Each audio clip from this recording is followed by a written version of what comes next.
আসসালামু আলাইকুম, welcome back to my channel. নিশ্চয়ই আপনারা অনেক অনেক ভালো আছেন।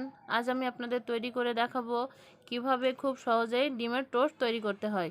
তো চলুন মূল ভিডিওতে। আমি ছোট সাইজের দুটি ব্রেড নিয়ে নিয়েছি, আপনারা চাইলে বড়টাও নিতে পারেন। এখন নিয়ে নিচ্ছি দুটো ডিম। আমাদের সকালে কিন্তু সবারই খুব তাড়া থাকে, অফিস যাওয়ার তাড়া, স্কুলে যাওয়ার ব্যস্ততা, তাই খুব সহজেই কিন্তু এই ব্রেকফাস্টটি বানিয়ে নেওয়া যায়। আমার লাগছে সামান্য একটি লবণ ও 1 চামচ চিনি। এখন সব উপকরণগুলো আমি একসাথে খুব ভালোভাবে মিশিয়ে নিব। আমার রেসিপি যদি আপনাদের ভালো লেগে থাকে তাহলে অবশ্যই আমার চ্যানেলকে সাবস্ক্রাইব করে পাশে থাকা বেল আইকনটি বাজিয়ে দিবেন। এখন একটি প্যানে আমি বাটার নিয়ে নিয়েছি, এটা আমি খুব ভালোভাবে চারিপাশ দিয়ে দিব। এখন দিয়ে দিব ডিম। ডিমটা দেওয়ার পর বেশিক্ষণ অপেক্ষা করা যাবে না, কারণ ডিমটা শুকিয়ে যাবে।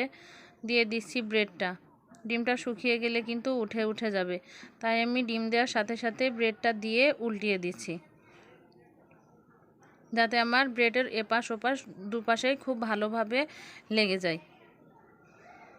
দেখুন আমার চারিপাশ শুকিয়ে এসেছে।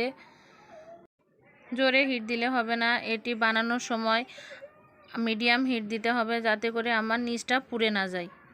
দেখুন আমার পুরো সাইডটাতে হয়ে এসেছে, তাই শুকিয়ে গেছে।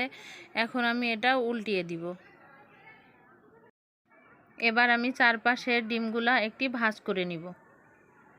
দেখুন আমি কিভাবে ভাঁজ করছি, আপনারা ঠিক এভাবে ভাঁজ করে নেবেন। চারিপাশের ডিমটা আমি ভাঁজ করে কি সুন্দর চার কোনা করে ফেলেছি, দেখতেই পারছেন।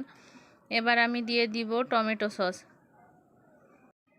টমেটো সস দিলে ডিম টোস্টটা অনেক বেশি টেস্টি হয়, তাই আমি টমেটো সস দিয়েছি। দিয়ে আমি একটা সুন্দর করে ভাঁজ দিয়ে নিচ্ছি। আমার কিন্তু ডিম টোস্টটা একদম রেডি হয়ে গেছে। এই পর্যন্তই, আবার দেখা হবে নতুন কোনো রেসিপি নিয়ে। ততক্ষণ আপনারা ভালো থাকবেন। আল্লাহ হাফেজ।